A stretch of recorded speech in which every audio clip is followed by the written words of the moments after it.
Welcome, everyone, to the Becoming Whole podcast. I'm James Craig, one of the coaches here at Regeneration. And I'm joined by Rebecca Baker, a good friend and former colleague at Regeneration. Rebecca is actually a licensed clinical social worker. So she does therapy as her primary job, and she specializes in trauma. She specializes in attachment issues. Rebecca, I often am telling people I coach if they need therapy, if they need like that mental health aspect that we can't fully provide as coaches, that there's actually a lot of different types of therapy. So what are some of the types of therapy or approaches, I suppose, that you focus on or use? I love your heart for educating people. I get excited about that too because there are so many different types of therapy, types of ways that therapists are trained, and we don't really know that going in a lot of the time. So, me personally, I'm trained in kind of two categories. I'll break it down into.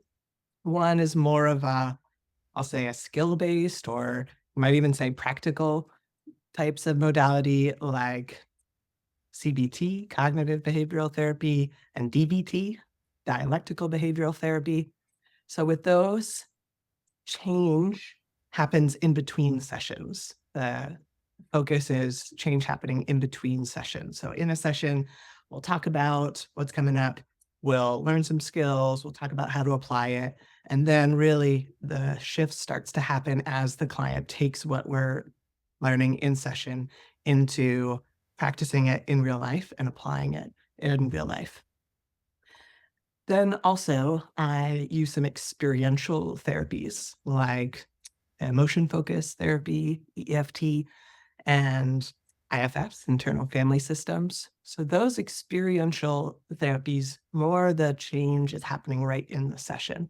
And I really love those because client comes in and together we're collaborating. I'm helping to guide them through a process right there in the session that helps to shift some things internally. So the way that they interact with themselves and others starts to shift by the process that we're working through right there in the session. So Sounds like a potent combo. The in session, getting after the emotions work and other things, and then having clear things to be practicing in between.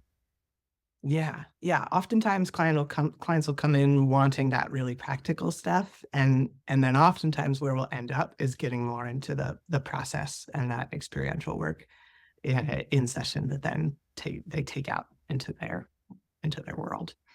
That's wonderful. So yeah, just as a reminder, we do spiritual coaching here at Regeneration. We do try to pull from the best of therapeutic insights. We've actually had Rebecca as a consultant on our team to give us, really good mental health insights. But we also recognize we are not licensed mental health care professionals.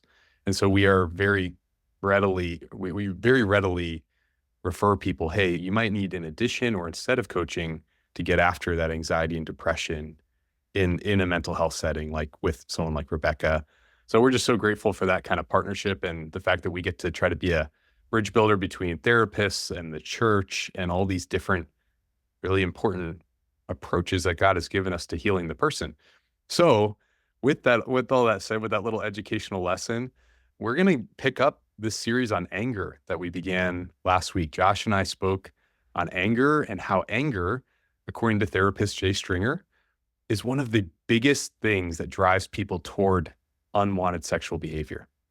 Besides shame, it's probably the biggest thing.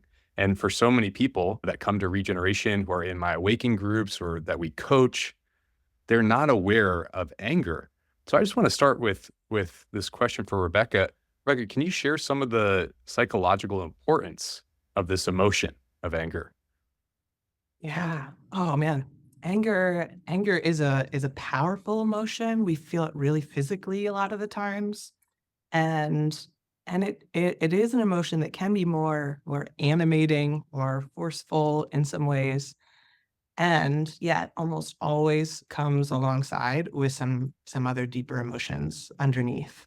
So whenever I sense or I'm hearing about anger from clients, I'm also looking for what else might be driving it. Anger comes out fast, comes out forcefully sometimes, but almost always there's some deeper emotions underneath, like sadness, grief, anxiety that are that coincide with that anger or are even kind of covered up by it when the anger comes out first.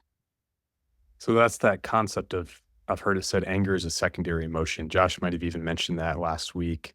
Mm. Anger is a secondary emotion. More often than not, it's not the absolute primary thing that people are feeling. It's often a way to perhaps protect. We talked about protection and destruction last week. Like at its core, God has anger in his emotional world, whatever that exactly looks like, because anger is an appropriate response when there is injustice, when something does need to be protected or something bad needs to be destroyed. That's not people needing to be destroyed. That's not what we're talking about primarily here, but ultimately about that idea of bringing justice and restoration. And so, again, we talked about that last week, justice and restoration, key parts of anger. So, if anger does have these good aspects, why does it often lead people to unwanted sexual behavior? Well, yeah. Yeah, it's an energizing emotion, right? That can feel better in a sense or feel more energizing than some of those deeper emotions. Those ones I kind of want to get stuck in sadness. I don't want to get stuck in fear. But anger can be a little mobilizing, a little energizing, and that feels more animating. So it's sometimes can be a little bit easier to get in touch with than some of those emotions underneath. And yet at the same time, we get a lot of messages of it's not okay to show anger. So we get caught in this catch 22. But right, why does it lead to unwanted sexual behavior so often? Well, I think first off, I think it's uncomfortable. It's really uncomfortable. You feel that tension. We feel it in our body so often. It's uncomfortable, and with an unwanted sexual behavior, in some sense, there's a goal to want to feel better. And Comfort is such a big part of what we're seeking in our sexual sin. right, right. So I feel uncomfortable. I want to feel better. And often we anger lights up quick in us. We feel it. I've said a couple times, if we feel it physically, we feel it quickly. And and just as quickly we say, oh no, I don't want to feel that. I don't want to get stuck in that. I want to run the other way. Get me out of this. Right. So we feel uncomfortable and then and looking for a sense of comfort. It also sometimes we feel all of that tension, but we haven't named it yet. We haven't called it anger. Or we'll try to soften it and say it's frustration, or we just don't there's not a word for it. So there's this turmoil inside. There's this tension, there's this intensity, but it's foreign and it's unknown. And in that kind of confusion, that feels overwhelming sometimes. I'm really feeling this. That what is this? I don't know what this is. A Um, big part of what we try to do every week in our Awaken 360 groups is we say, what are your current feelings? And we actually have a list. There's feelings wheels out there. There's all kinds of resources, but part of getting management or a healthy engagement with an emotion is just naming it. And so often, especially the men I walk with, myself included, we lack a significant emotional vocabulary. yeah. Yeah, how often does somebody try to answer that with, "Well, I'm doing this," or "This happened," or something like that, but how am I feeling? To really put a word to it can be hard sometimes and is a skill to build and to lean into. So in that feeling of overwhelm, I'm feeling this tension, this intensity, but I don't understand it. Turning towards USB provides a powerful distraction and of a tunnel vision to not have to think about that, to not have to try to sort through or feel that overwhelm. And even, being quite frank, a physical release, which often with anger, since we do feel it so physically, requires some kind of physicality in addressing it. And we could talk more about some healthy ways to do that as we go here today. But oftentimes we might try to address the problem or think our way through. But especially with some of the intensity that comes along with anger, we really need to just tend to all of that tension and energy that courses through our bodies when we feel it. There's So even an invitation there to that bodily awareness. That's something that we talk a lot about in coaching and in other spaces. Like, again, not only do we have trouble naming emotions or, defining them, but we don't realize that I believe, or I've heard at least, that every emotion it corresponds with something in our body. We mm, experience emotions physiologically in our bodies. And so there could be a tension in your shoulders. There could be a pit in your gut. Beginning to be aware of that sounds like another important piece of that. yeah, yeah. I love getting to do that work with clients. Can we name it? Can we name where you're feeling it? And even sometimes we'll practice putting a number to it on a scale of 1 to 10. How intensely are you feeling it? And oftentimes, by the time we're noticing that we're feeling it, at least early on, it's really quite high and probably has been high for a while.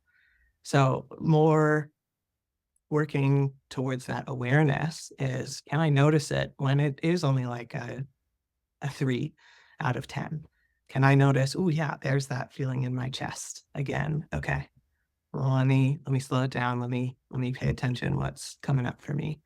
Can I name that? Okay, there's some anger there. A little bit of anger before we're all the way up to 8, 9, 10, and really not ourselves at that point. Once once emotions get to that kind of intensity where we're really pretty dysregulated and it's much harder to kind of find ourselves again, which easily is where a pattern with USB can come in. Yeah. Other Yeah. thing Josh and I spoke about last week was just that Josh shared a story actually of a really significant situation in his life where he did not feel like it was actually acceptable to show anger. I mean, if all we've ever seen is anger being something that's either blown up and causes pain for everyone around the person, or stuffed so that maybe we're avoiding a blow up, there's this element of anger just feels so bad. That's part of why we even had to name the fact that God feels anger last week, because not everyone realizes we see God's anger throughout scripture. Again, it's often not like what we've seen in human anger. That's why it's so hard to reconcile, but we have trouble even accepting the fact that we're angry. Right, right. Yes. I was so glad that you hit on that in the other podcast, because I think there is a real tension there for people of it's not okay to be angry. It's not okay to show anger. And I want to break those apart a little bit. Can it be okay to feel angry? And yet there are some things that are not okay to do when you're angry, right? We even have in your anger, do not sin. But does that mean the feeling itself is bad? And I thought how you guys talked about it was really helpful. And in fact, in doing some of this work, we can sit with that anger a little bit more to say, okay, I'm feeling angry. And as we do that, that feels scary at first, but there can be some empowerment that happens too. I'm feeling angry. Okay. Now, how do I want to be within this anger? What do I want to do with it? Where can I turn? So, and anger is a tricky one.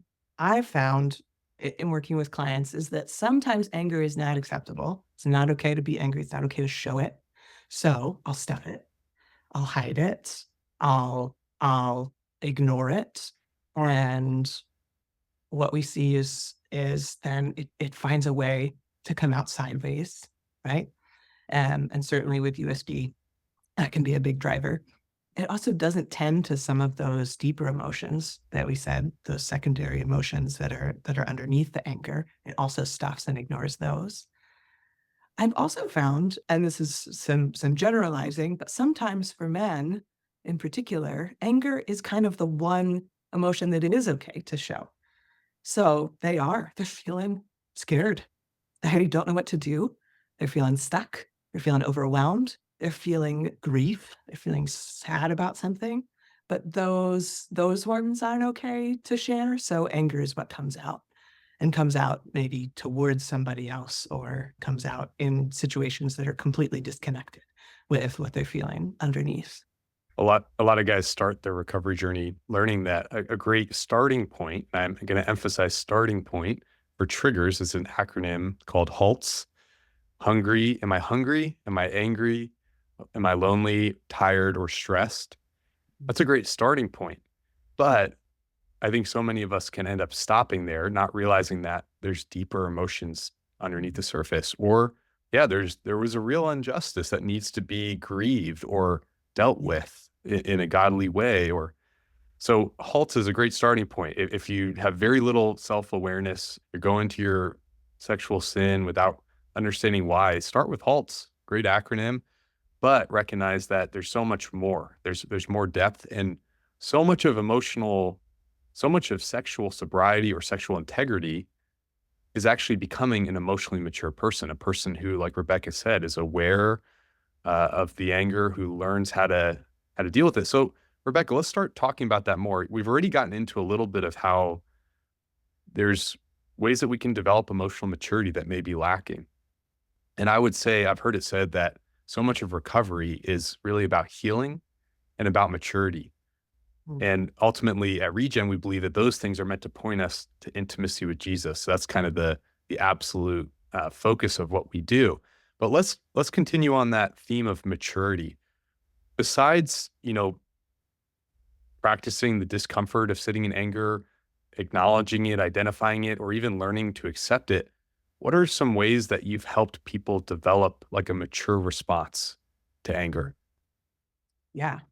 Well, I just want to give some grace that that first little snippet that you said is no small thing to to sit with The that anger halts, the halts. Oh, when the sit with the anger. Gotcha. yeah, I think a starting point, which feels really counterintuitive, but in the moment to to slow it down, to step back, to start to try and ride that wave of discomfort. And that feels really counterintuitive in the moment. But anger and emotions in general, they move us. And anger, especially, it goes quick.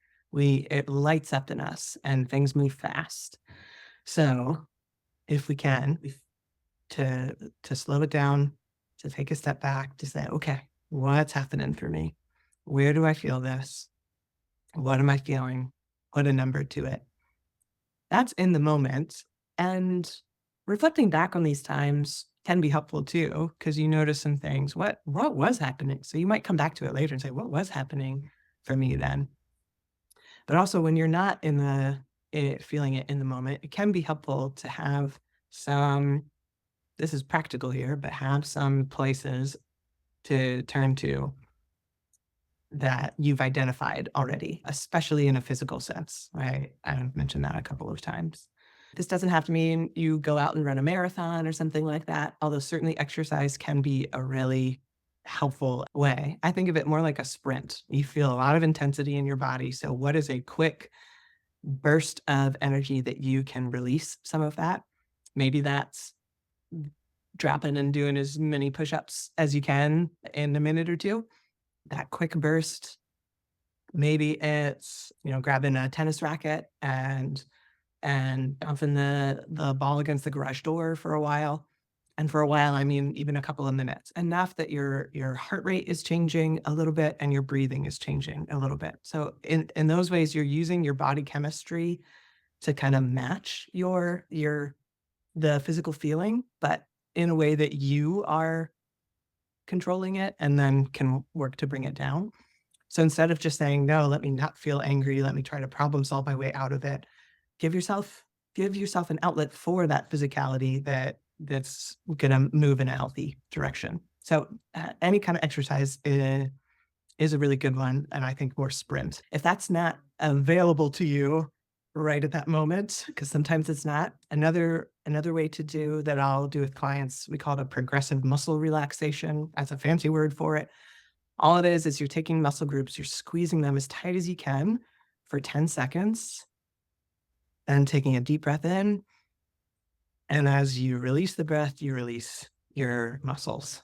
So I'll practice that with clients in sessions. We might do the arms first, then torso, then your legs, then your whole body. You might find if there's a certain level of intensity, 10 seconds is not enough and you got to go 15. But again, looking to squeeze those muscles as tight as you can, kind of push into the edge of what you can hold and then releasing them.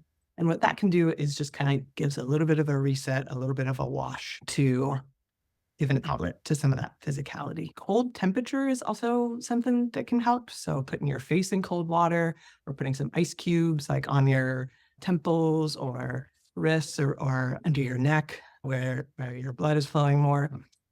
That helps to it gives your body a cue like you're underwater to start to conserve. Again, it's kind of using your body chemistry on purpose in a helpful way to help bring it down just a little bit. Yeah, I And hadn't realized that like Mhm. our emotions can actually affect our temperature until our colleague Dan Kiefer had said it recently. He's also has a private practice of therapy, but he pointed out that not only can we feel the tension and other things in our body, shortness of breath, etc., we can actually get heated up or we can become really cold in certain parts of our body yeah, isn't it with wild big emotions. Yeah, like that? yeah. And none of these are like a one ticket through, but it could be enough to get you from 8 to a 7, and even that 7 is a little bit more manageable to try to bring yourself down. So so identifying ahead of time, what physical outlets am I gonna turn towards to get that burst of energy out is helpful. Friends, And you can think of that as a fire drill. We actually, in Awaken right now, we're in the middle of our strength module, in Awaken 360, and we talk about having an action plan or an escape plan, like calling a friend when you're triggered, or, you know, what are some of the physical places you can go, et cetera. And there's a lot of overlap with what Rebecca's sharing. And what we say in this lesson, we need to practice these things. We need to actually perhaps even practice when we're not in the height of things, when we can't think as clearly, so that next time we are, we have more of a habit formed to handle it in a mature way. I love that, the idea of a fire drill. That's perfect, right? Because in the moment, we are not our best selves when our emotions are that high. And so we're not able to connect with all our best thinking parts of our brains. Instead, we're activated. So having a plan, but also practicing it when you're not in that state is really helpful to be able to be able to reach for that a little bit more easily when you're in the moment. You're making me also think of this idea of control. There's a fruit of the spirit called self-control. It's the last one in the list of the fruit of the spirit in Galatians 5. But then there's also this idea that so much of anger, especially in that blow up kind, and maybe even in the stuff it kind, can be about control in maybe an unhealthy way. Do you have any insights on that? That's something just coming to mind fresh right now, but healthy self-control, like I've learned how to do this, this, and this, and learned how to regulate my body, good things that are good, mature practices versus kind of an unhealthy control as part of the fuel of anger. Yeah. Yeah. When I hear control, I think safety seeking. And I think most likely I would want to talk with that person more and see is there some fear, some anxiety driving some of that of oh no, things are not as they should be. I'm feeling unsafe. I feel out of control. I feel overwhelmed. And in looking for a sense of control, they're really looking for, am I okay? Are we okay? Are things going to be okay? And it comes out maybe through anger or through control. Yeah. There's a whole lot of emotions that can be tied into or underneath even that idea of control. Fear can lead us to try to control. But I've noticed, especially when anger is related to shame, which again, two of the biggest drivers toward unwanted sexual behavior, whether that's like a shameful anger towards self or other things like that, or, you know, anger, but also anger at a situation, but also internal shame about that anger. There could be an element of I'm going to control my environment. I'm going to control others. I'm going to do others control. Maybe that's a way to say the vice version of the virtue of self control. It's like others control. God has not made us or designed us, or even Himself. He does not seek to control people, but He does want us to be self controlled. He wants us to learn that internal place of maturity where we can act out of self control.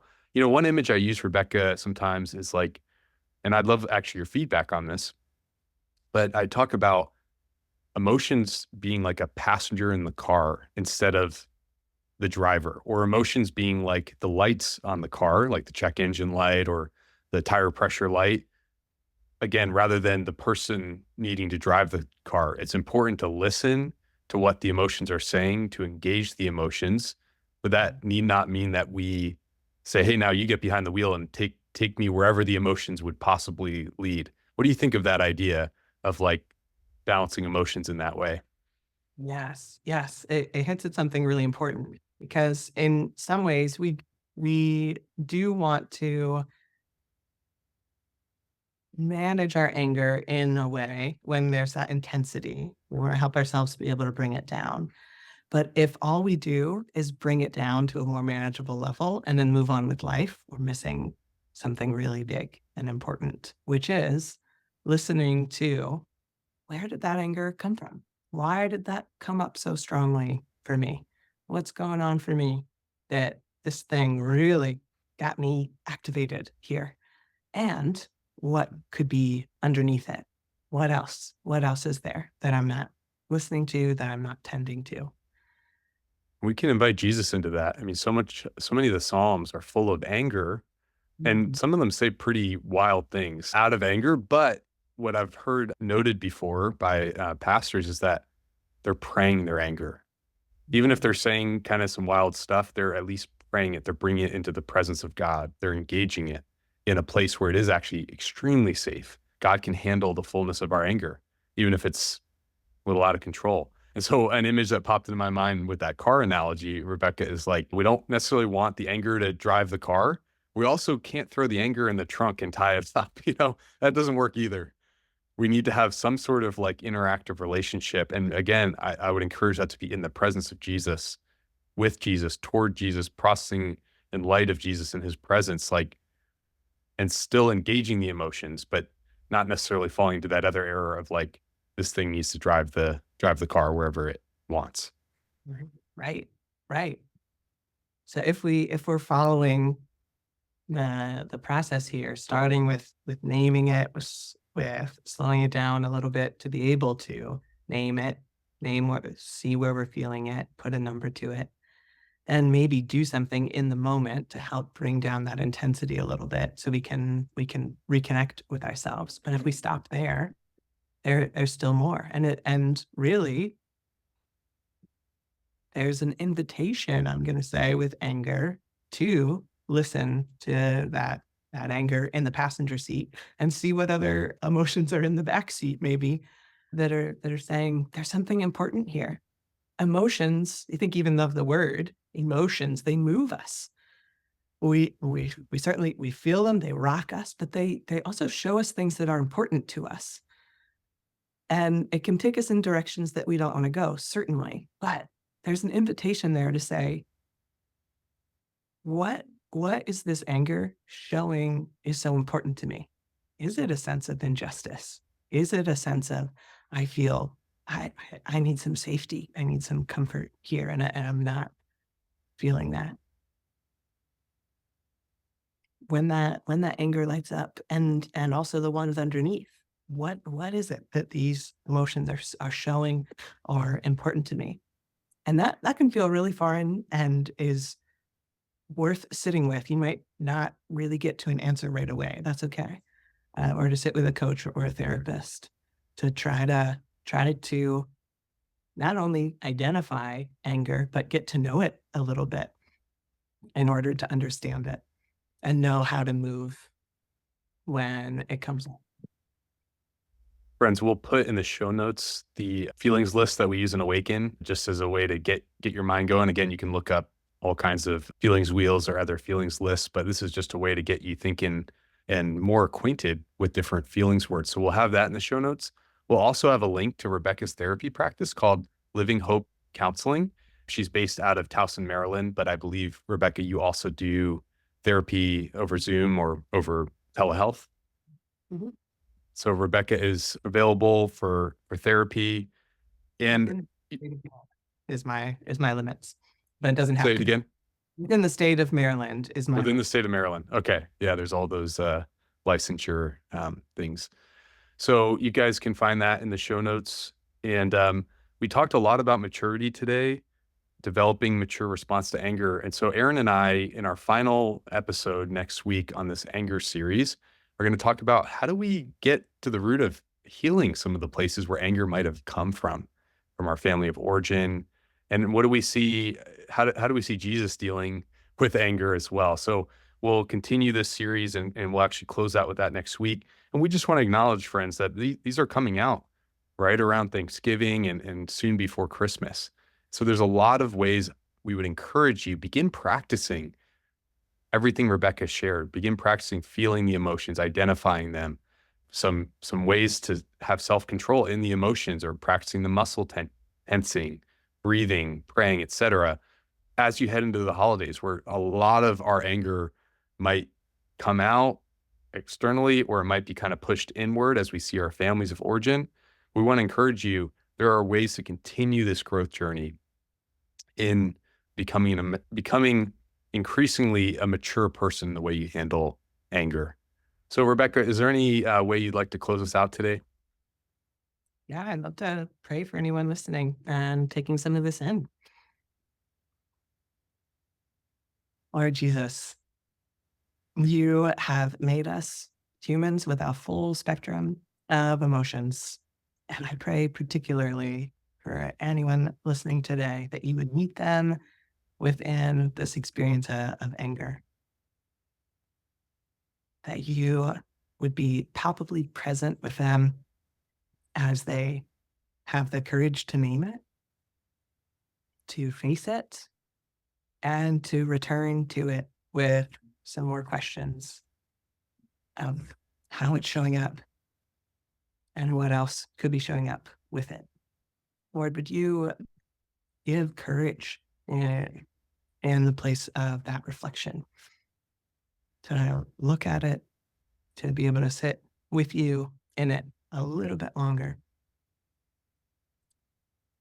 and be able to keep returning to it to get to understand it a little bit better. Thank you that you are God with us and we don't do this alone. In the name of the Father, Son, and Holy Spirit. Amen. Amen.